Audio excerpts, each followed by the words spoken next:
بسم اللہ الرحمن الرحیم۔ السلام علیکم ورحمۃ اللہ وبرکاتہ۔ اللہم صلی علی محمد النبی الامی وعلی آلہ وسلم تسلیما۔ عادات طیبہ صلی اللہ علیہ وآلہ وسلم۔ حضور صلی اللہ علیہ وآلہ وسلم چلتے تو نگاہ زمین کی طرف رکھتے اور دائیں اور بائیں نہ دیکھتے، کسی چیز کے ٹوٹ جانے پر غصہ نہ فرماتے، رات کے وقت کسی کے گھر جاتے تو ایسی آواز سے سلام کرتے کہ جاگنے والا سن لیتا اور سونے والا نہ جاگتا۔ اگر ناراضگی کا اظہار فرماتے تو چہرہ مبارک دوسری طرف پھیر لیتے۔ خاص مہمانوں کی مہمان نوازی بنفس نفیس کرتے، اور کسی کے گھر تشریف لے جاتے تو دروازے کے سامنے نہ کھڑے ہوتے بلکہ دائیں یا بائیں کھڑے ہوتے۔ اگر کسی کا نام پسند نہ ہوتا تو نام تبدیل کر دیتے۔ بیمار کی مزاج پرسی کے لیے تشریف لے جاتے اور جنازے میں بھی شرکت فرماتے۔ 3 دن سے قبل قرآن ختم نہ کرتے اور نفلی عبادات چھپ چھپ کر کرتے۔ صحابہ کرام رضوان اللہ اجمعین سے ملتے تو مصافحہ کرتے اور دعا دیتے۔ جب کھڑے ہوئے غصہ آتا تو بیٹھ جاتے اور بیٹھے ہوئے غصہ آتا تو لیٹ جاتے۔ بچوں کے پاس سے گزرتے تو سلام کرتے، خوشی کے وقت آنکھیں مبارک نیچی کر لیتے۔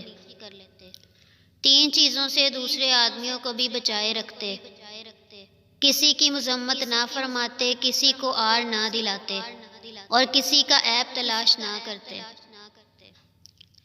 اپنے وقت کو 3 حصوں میں تقسیم فرماتے، اللہ تعالیٰ کے لیے، گھر والوں کے لیے اور نفس کی راحت کے لیے۔ ازواج مطہرات کے پاس ہوتے تو بہت نرمی اور خاطر داری فرماتے اور ہنستے بولتے۔ گھر کے کاموں میں خود کو مصروف رکھتے، جیسے گھر کی صفائی، مویشیوں کو چارہ دینا، بکری کا دودھ دھونا، خادم کے ساتھ کام کرنا، بازار سے سودا لانا، اپنا جوتا خود سی لینا اور پیوند لگانا وغیرہ۔ شروع شب میں سوتے اور نصف شب کے شروع میں جاگ جاتے۔ مسواک کرتے اور وضو فرماتے، اکثر اوقات میں عبادات ہی کرتے رہتے تھے۔ آرام فرماتے تو داہنا ہاتھ داہنے رخسار کے نیچے رکھ لیتے۔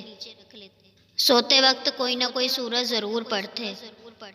کبھی چت لیٹتے اور پاؤں پر پاؤں رکھ کر آرام فرماتے۔ عشاء سے پہلے کبھی نہ سوتے۔ سونے سے پہلے وضو فرماتے اور رات کو سوتے وقت سرما لگاتے۔ یہ کچھ خاص عادات حضور صلی اللہ علیہ وآلہ وسلم سے ہیں جو انہوں نے اپنی ساری عمر اپنی زندگی میں یہ عادات اپنائے رکھیں اور اپنی امت کو بھی پیغام دیا کہ یہ عادات ضرور اپنائیں۔ ہمیں بہت زیادہ کوشش کرنی چاہیے کہ جو عادات حضور صلی اللہ علیہ وآلہ وسلم سے منسلک ہیں ہم ان کو اپنائیں اور ان کی سنت پر عمل پیرا ہوں۔ اللہ تعالیٰ ہم سب کے گناہوں کو معاف فرمائے اور ہمیں سنت نبوی پر چلنے کی توفیق عطا فرمائے اور ہمیں درود شریف پڑھنے کی توفیق عطا فرمائے اور زیادہ سے زیادہ عبادات میں مشغول رہنے کی اور اپنی آخرت کی تیاری کرنے کی توفیق عطا فرمائے۔ آمین ثم آمین۔